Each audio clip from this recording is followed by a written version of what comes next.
A paz do Senhor, minhas amadas. Hoje eu quero falar com vocês em Mateus 26, no versículo 51. Aqui em Mateus 26, no versículo 51, vai estar relatando, né? Uma parte do relato ali, de quando eles vêm para poder pegar Jesus. E no versículo 51, onde me chamou a atenção, e eu li todo o capítulo. E vai estar dizendo assim: Eis que um dos que estava com Jesus, estendendo a mão, puxou da espada e, ferindo o servo do sumo sacerdote, cortou-lhe uma orelha. Então Jesus lhe disse: Embanha a tua espada, porque todos os que lançarem mão da espada, a espada morrerão.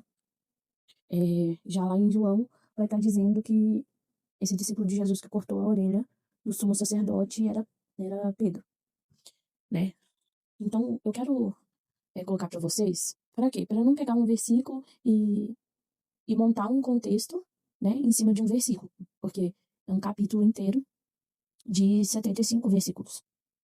Mas eu quero que vocês pensem comigo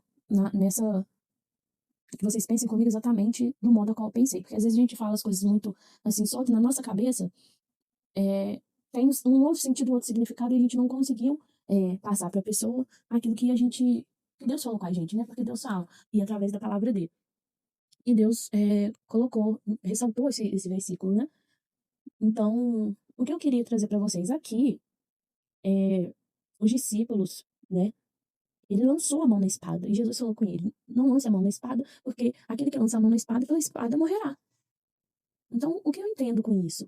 Eu entendo com isso que tem lutas que a gente não coloca a mão na espada, a gente não puxa da espada. Tem guerras que não é pra gente puxar a espada, tem guerras que a gente vai ganhar de uma outra forma. Essa guerra que, porém, Jesus estava ganhando, obedecendo. Tem guerras, minhas irmãs, que a gente vai ganhar obedecendo. Tem guerras que a gente não vai precisar lutar. Aqui Jesus não queria que os discípulos dele lutassem, sabe? E os discípulos não entenderam disso. Poxa, eles estão certos, eles sabiam quem era Jesus, eles andavam com Jesus. Pedro, principalmente, tinha revelação de quem era Jesus, né? Então, se eu tô certa, eu posso fazer. Eu vou lançar a mão, se eu tô certo, eu sei que eles estão cometendo injustiça, eu vou lançar a mão da espada e eu vou lutar. Só que Pedro queria lutar essa guerra de forma errada, da forma qual Deus não tinha chamado eles para lutar. Jesus também não tinha chamado os discípulos para lutar, sabe? Então, vai ter certas situações, certas guerras que Jesus não está te chamando para lutar com a espada.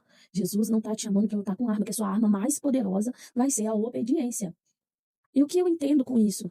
Eu trabalho com mulheres, eu trabalho com restauração de casamento. E como que eu vou trazer isso para vocês? Eu vou trazer isso para vocês da seguinte forma. Às vezes nós, por sabermos que nós estamos certas, nós vamos querer lutar a guerra da nossa forma, de qualquer maneira. E não é assim, sabe? Às vezes a guerra é pra gente lutar de joelho, na obediência, na oração. E a gente quer o quê? Pegar da espada e ferir o outro. Aquelas pessoas vieram para pegar Jesus, eles iriam ferir Jesus, eles iriam fazer o que eles quisessem com Jesus. E às vezes o nosso cônjuge tá fazendo conosco coisas horríveis. Tá nos machucando, tá nos traindo, tá, sabe? Tá nos trocando por qualquer coisa, sabe? Tá nos vendendo ali por 30 moedas. Então, a gente acha que a gente vai lutar essa guerra como ferindo também. Às vezes um casal tá ali no calor da discussão, naquela, sabe, naquela coisa, e às vezes você vai precisar tratar com amor aquele que tá te ferindo. Você vai precisar tratar com amor, com paciência, aquele que tá te trazendo palavras duras, palavras que machucam. E, obviamente, quando isso acontece, a gente quer fazer igual o Pedro, a gente quer reagir como? Lutando, guerreando. Então, se me feriu, eu vou ferir também, sabe? Então, nós temos que ter em mente que não é a gente fazendo com o outro aquilo que ele tá fazendo com a gente, que é o que dá vontade de fazer, né? É que a maioria das pessoas tem o impulso de fazer, se me feriu, eu vou ferir também. A gente tem que ter noção que isso não vai adiantar, ou que isso pode piorar a situação. Ao invés disso, Jesus está te chamando para lutar como? Na obediência. Obedece a palavra, sabe? Anda na palavra de Deus. Porque a palavra de Deus não fala que é pra gente devolver na mesma moeda, né? Que antigamente era dente por dente ou olho por olho. Mas Jesus vem nos trazendo a essência dele, né? A essência dele. Então, nós não podemos, tem guerras que nós não vamos ganhar puxando a espada, nós não vamos ganhar fazendo a mesma coisa que o outro está nos fazendo. Se o seu marido está usando de grosseria com você, você não vai usar de grosseria com ele. Por quê? Porque você não é ele, essa não é a essência que tem dentro de você, sabe? Quando a gente se deixa levar por esse sentimento, né? Jesus ali, você vê que Pedro ele vai e corta a orelha de Malco. Mas Jesus não deixa ele com a orelha cortada. Jesus vai lá e coloca a orelha dele no lugar. Engraçado, né? E ele estava no meio para poder levar Jesus. Olha que engraçado. Ele estava no meio para poder levar Jesus.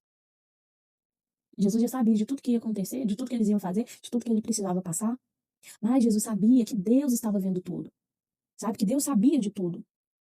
E Jesus aqui, por ser Deus, né? E saber dos segredos, e saber das coisas do alto, ele sabia que se ele quisesse, ele intervinha ali. Se ele orasse ao Pai que está no céu, o Senhor mandava ali uma legião de anjos, acabava com todo mundo. Jesus sabia disso. Então, o que a gente entende com isso? Você sabe que você tem um Deus que está vendo tudo. A gente não pode usar da mesma arma, mas nós vamos lutar da maneira qual Jesus nos chama para lutar, sabe? Tem guerras, volto a repetir, tem guerras que nós não vamos ganhar puxando a espada, mas sim em obediência. Então, obedeça a palavra de Deus, obedeça aquilo que Deus falou para você. Se Deus já tem dito para você, já tem usado profetas, já tem usado pessoas para falar com você, que vai restaurar, que vai fazer, creia, porque o Senhor, ele fala e ele cumpre. Então, não fique, sabe, às vezes as coisas acontecem e a gente tem vontade mesmo, somos seres humanos, né? Somos falhos, pecadores, mas quando somos conhecedores da palavra, nós conseguimos ter domínio próprio. E o Senhor nos chama para ter domínio próprio, sabe? Para ser manso, para ser humilde, não bobo, mas manso e humilde. É agir da forma que as pessoas não estão esperando. Eles vieram para pegar Jesus. Mas Jesus, ele se entregou. Porque ele sabia qual era o plano e qual era o propósito. Então, se você sabe qual é o plano e qual é o propósito, se Deus já te revelou, fica em paz. Fica em paz, porque você não é boba de não dar o troco, você não é boba de não fazer a mesma coisa, né? E eu vou ficando por aqui, espero que Deus possa falar também grandemente ao seu coração com essa palavra.